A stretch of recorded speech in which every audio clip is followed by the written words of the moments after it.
قبل ما نتكلم على دستور 2014 نتكلم على الاجواء اللي حصلت في الدستور.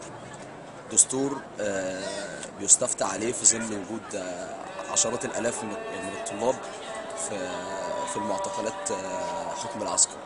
دستور بيستفتى عليه في في مدرعات امن بتدخل الحرم الجامعي، تقتل في الطلبه وتضرب غاز وخرطوش. دستور بيستفتى عليه في آلاف من الشهداء، في آلاف من المفقودين، في آلاف من المعتقلين عشوائيا. دستور بيستفتى عليه في ظل دولة بوليسية ودولة قمعية ما جاتش في عصر مصر الحديث نهائيا، الأسوأ على الإطلاق. دستور بيحمي المصالح العسكرية، تمام، بيحصن وزير الدفاع. دستور للأسف يعني خلينا نقول إن هو ما حققش اللي قامت عشانه ثورة 25 يناير، عيش، حرية، عدالة اجتماعية. دستور بتعين فيه لجنة ال50، تعيين مش باختيار، يعني مش بتشاور مع القوى السياسية، لا هو تعيين باختيار من الجنرالات العسكرية. دستور بيستفتى عليه من دولة العواجيز، طابور بيوقف فيه الآلاف من الناس العواجيز اللي بيحددوا مستقبل الشباب دلوقتي. الشباب اللي هو يا اما معتقل، يا اما ميت، يا اما مصاب، بيحددوا دولة العواجيز.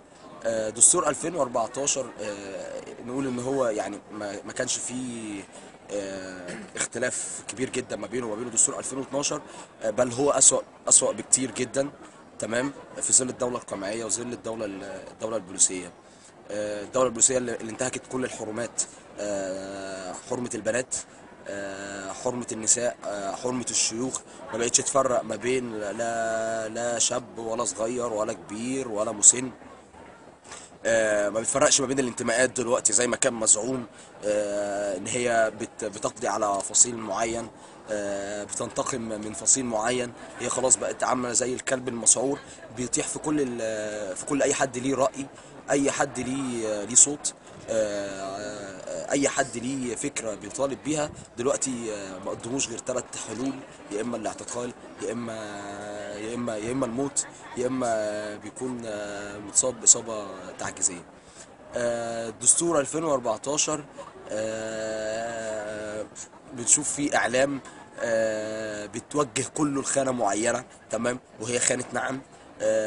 في ظل احنا بنتكلم عن حرية الإعلام، وإن الإعلام يكون محايد، وإن هو بيعرض المفروض وجهة النظر الأخرى. لا، ده إعلام بيوجه الشعب، وبيوجه الناس كلها اللي هي تروح تقول نعم، واللي بيروح يقول لا، تمام، أو بينزل بيعمل دعاية لا، بيبقى مصيره برضو اللي هو السجن. فدستورهم زي ما بنقول احنا دستورهم خانة واحدة، وهي خانة نعم. اما اللي هيروح يقول لا، اما اللي هيقاطع فدوت ملوش غير مصير واحد، وهو القمع. ازاي احنا نأمن على نفسنا في ظل دولة وفي ظل نظام، تمام، ما عطناش حق البقاء في الدنيا، تمام، نأمل له ان هو يدينا حق الديمقراطية، او حق ان احنا نمشي في مسار ديمقراطي. نظام ما اتاحلناش، ما حافظش على ارواح الناس، تمام، عايزنا ننزل ويبقى فيه ديمقراطية، والناس تشارك برأيها. الدستور ده ساقط لا محالة، هي مسألة وقت، تمام. الغباء دايما بيبقى جندي من جنود الثورة، تمام. بيتسلط على اي نظام بيجي بيحاول ان هو يمارس قمع ضد الشعب عامة، تمام، وضد القوى الثورية اللي بتبقى ليها رأي.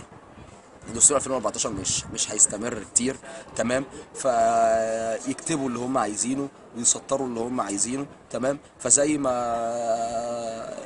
اسقطنا الانظمه اللي فاتت، تمام، النظام ده ساقط لا محاله.